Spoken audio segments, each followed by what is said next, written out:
So we all know heat rises, but how relevant is that for computer cooling?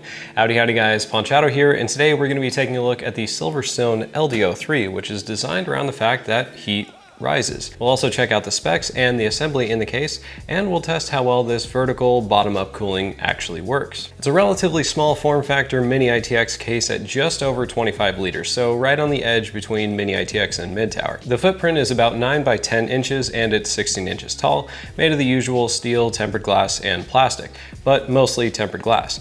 The front, left, and right side panels are all TG. Because of the vertical orientation, the top panel is what you'd normally consider the back.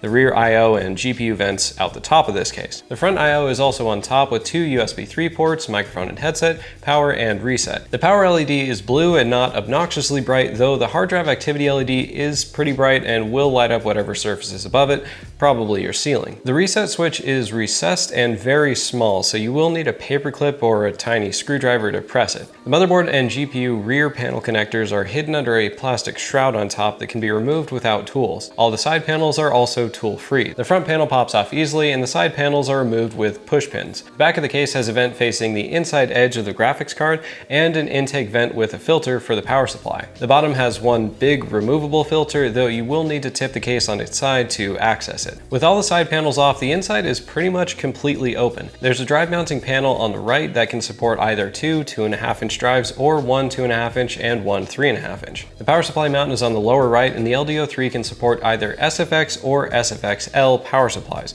up to 130 millimeters. With a vertical layout and fairly large dimensions for mini ITX, the LD03 can fit CPU coolers up to 190 millimeters tall, GPUs up to 309 millimeters long, and space for almost 3 slots, but realistically it's limited to 2 because the GPU is already pretty close to the side panel, so airflow would become a problem with wider graphics cards. For cooling, it includes two 120 millimeter fans, one on top and one on bottom, and it does include a PWM Y-splitter cable. You can also mount 120 millimeter radiators in these spots if you're using liquid cooling. Now this bottom to top airflow comes back to the heat rises concept. The LD03 takes advantage of stack effect cooling, which is airflow induced by hot air rising. As hot air goes up, it pulls in cool air from below, so airflow is enhanced before fans even get involved.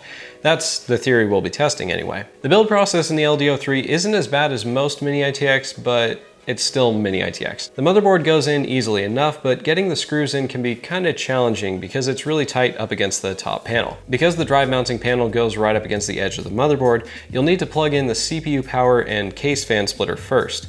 Before putting in anything else, I also plugged in the front panel cables as well, because it quickly gets hard to maneuver inside the case. Because the drive bracket is removable, you can pre-install SSDs to it and just screw it back into the case. But if you'll be using a hard drive, you have to install that after reinstalling the bracket, because otherwise there's not enough room to fit past a tall CPU cooler like this. Next, I plugged in the motherboard and SATA power cables before installing the SilverStone SX700G power supply. You'll definitely want to go with modular cables in this case, since there's no power supply shroud or really places to put any of the cables. In hindsight, there's plenty of room to reach the backside of the power supply before the GPU is installed, so the power supply should go in before the cables. The GPU installation is the easiest part. Take off the removable expansion slot covers and pop the GPU in place. There's plenty of room and it's easy to install. With everything together, you can see it's a bit messy inside. If you won't be using any drives, it will be much neater, but with the side panels on, it's pretty much a moot point.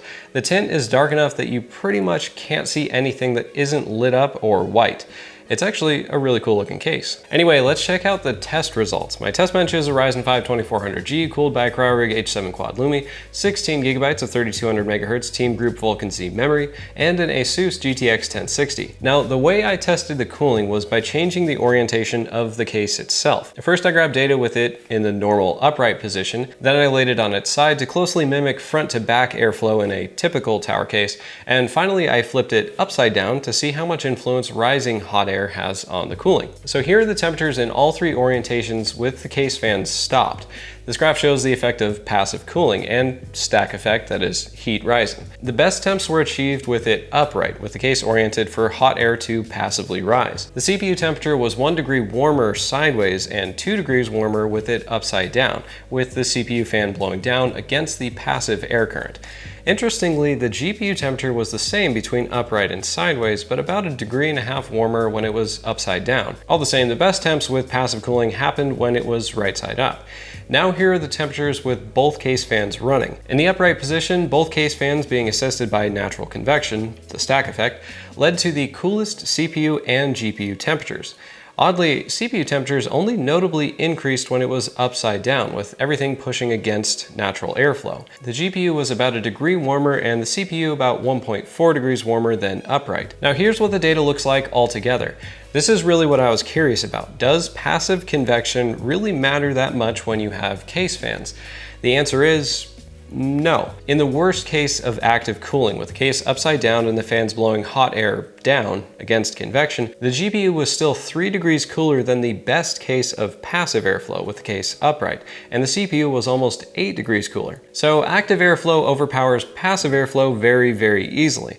That said, designing cases with convection in mind can assist active airflow. In the LD03, the passive element of airflow from heat rising made for a couple degree difference when fans were on, but that's barely outside the margin of error. Compared that to a typical front-to-back layout, bottom-up convection just barely influenced temperatures, only about 1 degree in this case. So does convection make a measurable difference in temperatures? Yes, it is measurable. But is it going to matter in the real world?